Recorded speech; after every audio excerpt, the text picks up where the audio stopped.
Thank you for coming today. I'm attorney Gloria Allred, and today we are here with the first victim to have documented proof that she filed a police report against Jeffrey Epstein. In 1997, Alicia Arden, who is here with me today, filed a police report with the Santa Monica Police Department alleging that Jeffrey Epstein committed a sexual battery against her when she met him at the Shutters Hotel in Santa Monica, California. Mr. Epstein said that he was a representative of Victoria's Secret and that he was interviewing and auditioning models to appear in the Victoria's Secret catalog. When Alicia realized that Epstein was using his position to touch her in a sexually inappropriate way, she left and reported him to the police. The details of what happened to Alicia in that room with Mr. Epstein were explained at a press conference that Alicia and I held in 2020. We will forward those details to the press who request them. Unfortunately, no prosecution ever took place. Alicia alleges that she would have been willing to testify against Jeffrey Epstein if the criminal case had been filed, but that never happened. Alicia feels that if Epstein had been forced to face the consequences of his criminal behavior at that time, perhaps many other women and children could have been spared from the sexual abuse and sex trafficking that many were forced to suffer. The failure of the criminal justice system to bring Jeffrey Epstein to meaningful justice was repeated in the cases of many other victims over decades after Alicia's experience with him, and resulted in Jeffrey Epstein's misconduct becoming worse and leading to child sexual abuse and trafficking of underage girls.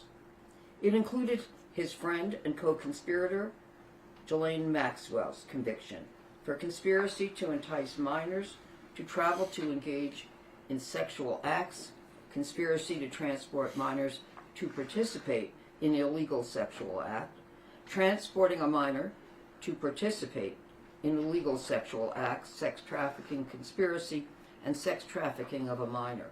She was sentenced to 20 years in federal prison for her crimes. Now, decades later, the public and many of Epstein and Maxwell's victims are insisting that they want to know how Jeffrey Epstein and Ghislaine Maxwell were able to get away with their crimes for so many years.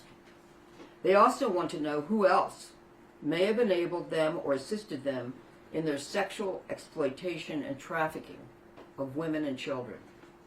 They believe that the answers are in the unreleased files of the United States Attorney for the Southern District of New York and the files of the former United States Attorney for the Southern District of Florida and the State Attorney's file in Miami. The battle to learn the truth of what really happened by releasing the files is now in the news almost every day. While the political class takes sides in this battle, the victims of Jeffrey Epstein and Ghislaine Maxwell are often ignored, and the toll that this is taking on them emotionally is often just a footnote rather than a focus of many stories. To date, a few of the more than estimated 1,000 victims of Jeffrey Epstein have decided to break their silence concerning what they believe should happen now and the aggravated trauma that they are experiencing because of the constant reporting of Jeffrey Epstein and Ms. Maxwell's names and the allegations against them. We understand and respect the decision of most victims and survivors to remain silent and not become embroiled in the court of public opinion. There are very good reasons not to become involved in what is happening. However, there are also good reasons for victims to break their silence and share with the public their opinions of what should happen next in this battle for truth, transparency, and justice. Decisions being made now by those who have the power to make them, and those decisions are affecting victims' lives and increasing their emotional suffering. Today, Alicia Arden has decided to be one of the survivors who will share her thoughts about some of those decisions. Once again, she is showing her courage by continuing to speak out about Jeffrey Epstein and Ghislaine Maxwell. I am sure that more victims will also break their silence in the future. Alicia will now read a statement responding to some of the key questions that reporters have been asking, but she hasn't previously answered them. After she speaks, I will also briefly respond to the question of whether and under what conditions I believe that the interview of Ghislaine Maxwell by Deputy Attorney General Todd Blanche should be released. In addition, I'll speak to the issue of Congress and its upcoming hearings on Jeffrey Epstein and how it should involve victims in that process. And now it is my honor and pleasure to introduce Alicia Arden.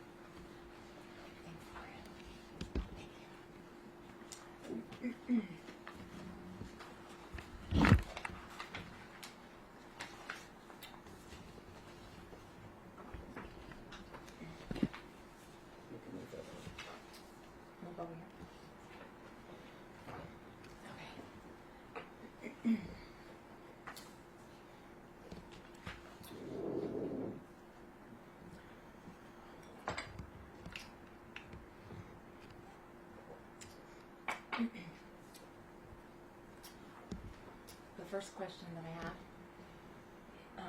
is, should the files be released?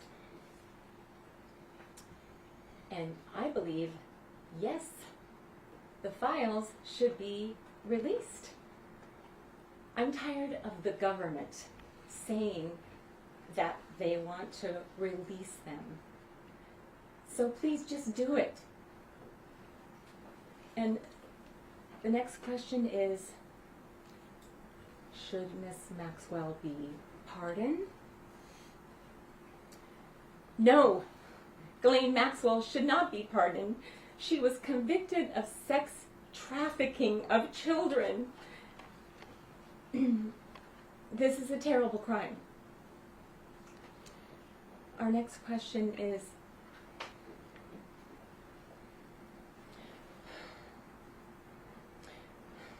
did you ever meet Virginia Giuffre? Yes, briefly. Before Miss Maxwell was arrested, there was a meeting in New York with law enforcement, with either the FBI or Homeland Security, and with many other victims. And Virginia and I were there. And I said, "Hi, Virginia. Did you file a police report?" I did, in California. Virginia said, "No, I could not do that. I could not do that. I was around rich and powerful people."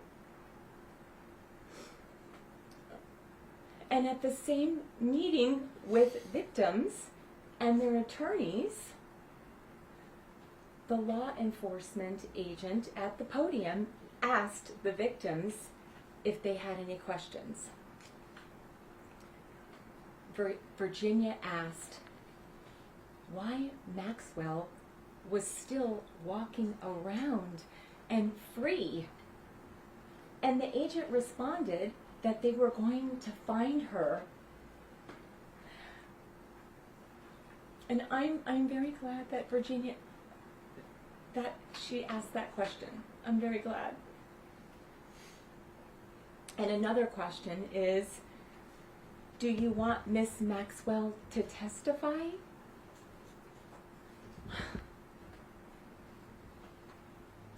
I don't know. I'm not sure. I'm really not sure if we can even believe her. But, I mean, I would like to know what the U.S. Deputy Attorney General, Todd Blanche, asked her, and what she actually said to him. And the last question, how do you feel?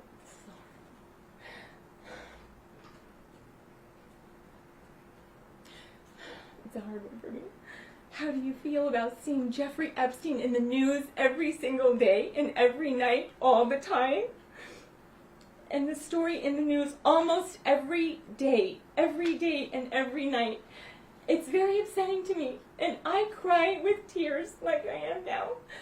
In my living room, watching this all the time, when I see it on the news every day, Jeffrey's in my brain, and I see him again and again, and I remember what he did to me in that hotel room. And I feel pain in my heart for myself and all for the other victims everywhere. And I see it every single day on the news. Thank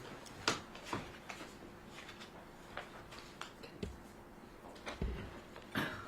Here are a few of my additional comments.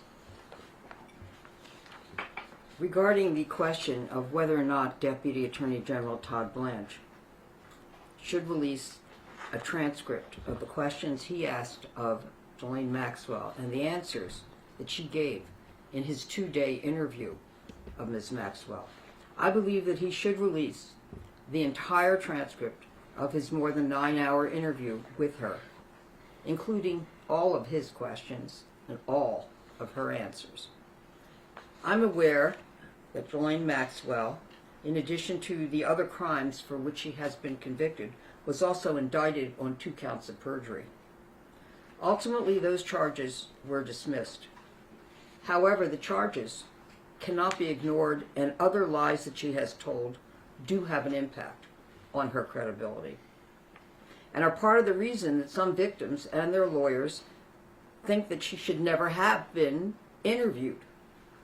They do not believe whatever her responses were to the questions asked by Deputy Attorney General Todd Blanche. In my opinion, if the transcripts were released, then everything that Ms. Maxwell said in the interview should only be released if they're accompanied by corroboration of her statements and or evidence of inconsistent statements by her and or proof that she lied about some of her statements, if she did. In reference to the planned upcoming hearings in the fall by the House committees, I do believe that there should be a joint hearing by the House committees and the Senate committee. I'm aware that the House subcommittee is issuing subpoenas for many people in the list that they've already developed, including many former attorney generals. I think that they should add to that list former United States Attorney for the Southern District of Florida, Alex Acosta. In addition, I think they should subpoena Deputy Attorney General Todd Blanche and Attorney General Pam Bondi. Finally, victims and survivors of Jeffrey Epstein and or Ghislaine Maxwell should be invited to appear before the House and Senate committees to share how they were victimized by Jeffrey Epstein and Ms. Maxwell, the impact on them of these crimes, and how the criminal justice system has helped them or failed them. Victims should not be subpoenaed or compelled in any way to testify, but they should be invited. Some may wish to testify, but they should be invited and not compelled. And some may want to be anonymous, that is, they would not want their identities known or their faces shown. They should be supported in their request if that is the wish. We need change and new laws to be passed by Congress to better protect victims from the sexual predators. I look forward to sharing my ideas on this subject in the coming days. So finally, in a few moments I'll take some questions. Alicia will not be taking any questions, but we want to show you this police report, which you also have copies.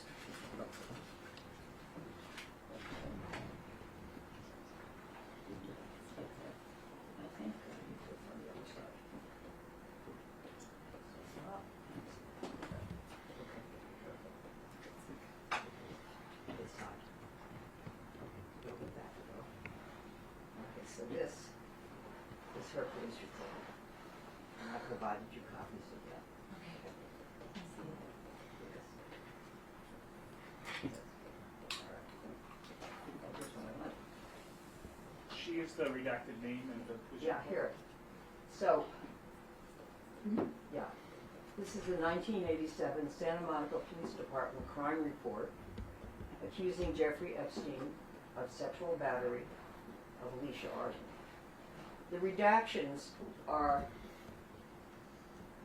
made by, not by us, but this is the way we received the police report. Previously, I have asked for an unredacted copy, but I have not ever received it. Well, I'm going to try again. So, but you have that. Okay. And that's it. And I'll leave this here if you want to take a look at it afterwards. Okay. Thank you. Come back and sit down. Okay.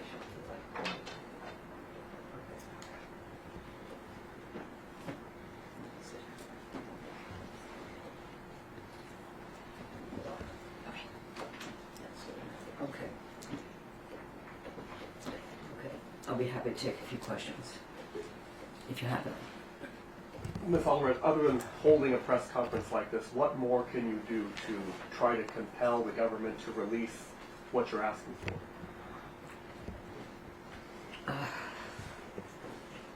Great question. How can we compel the government to do it? I think that the answer is that the power lies in the representatives of the people in Congress, in the House and the Senate. We do not have any lawsuit pending, and therefore we cannot subpoena documents or individuals.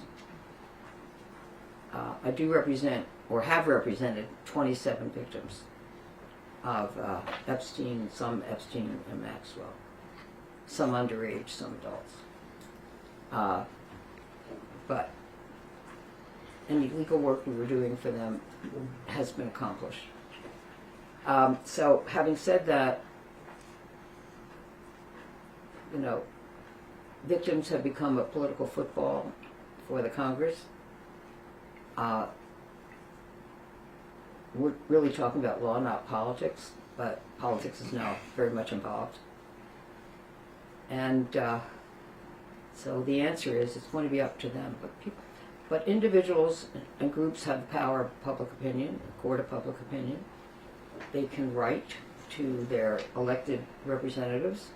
They can also ask them the question of what they're going to do at town halls, many of which are being conducted across the country. Some of them very heated town halls with very frank and specific questions and allegations made by the people who are attending. But I think in the end, you know, they're there to represent their constituents, and it appears that the majority of people in the United States in most polls would like to see more transparency of the evidence being revealed to them.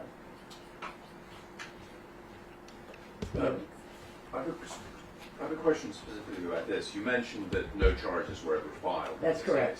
Can you talk us through the Not process? in this case.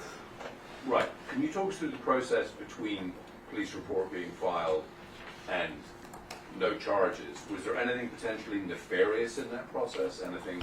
Any sort of cover-up you're suggesting there? Well, we tried to get to the bottom of it, why, Yeah. previously, a number of years ago.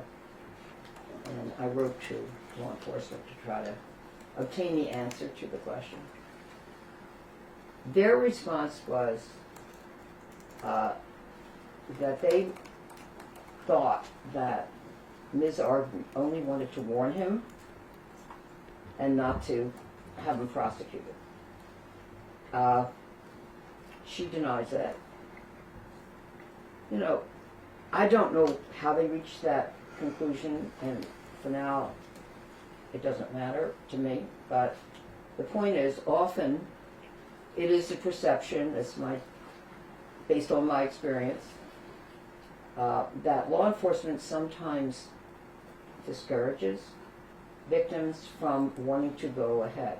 And that was many years ago. That was decades ago.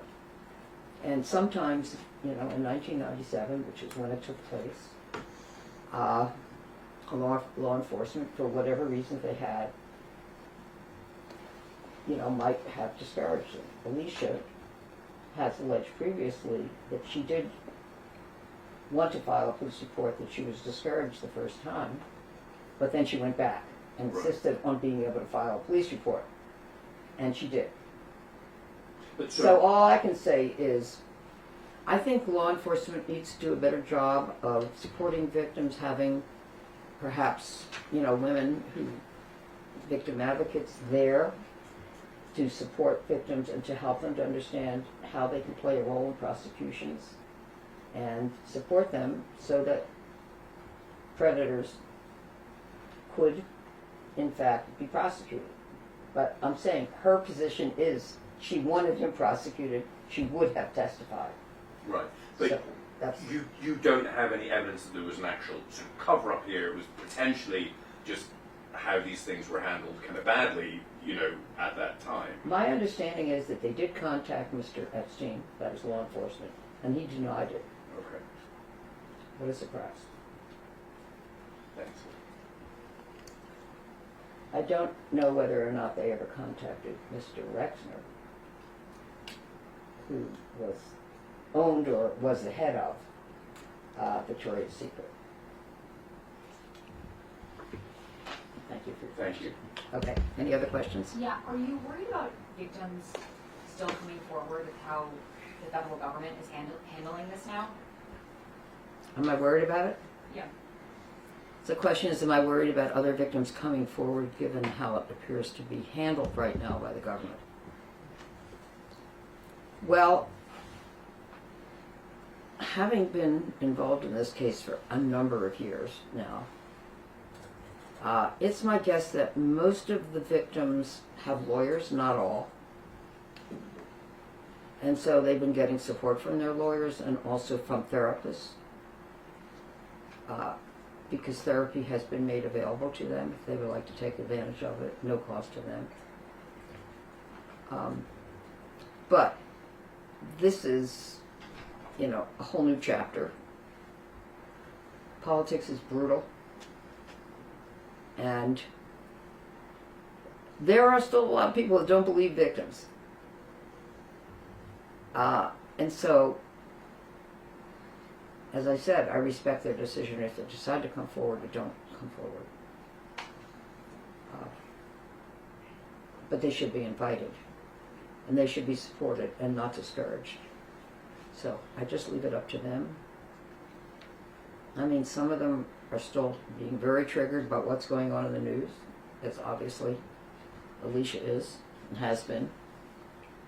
Because some of them have tried to move on from this emotionally and have not been successful. Because now it's there every day, streaming on the internet, discussions at home, around kitchen tables. And it's tough out there. So it's up to them if and when. I just don't want Congress to be pushing them around. We don't want them to be bullied. And we don't want them to be challenged. They've gone through a process. Many of them have spoken to law enforcement, but didn't testify for one reason or another. One reason perhaps was that Jeffrey lied, or, was the victim of homicide. I'm not here to talk about that today. So, sometimes there's a lot of fear and sometimes there's just a lot of emotion. So we'll have to see who decides to come forward.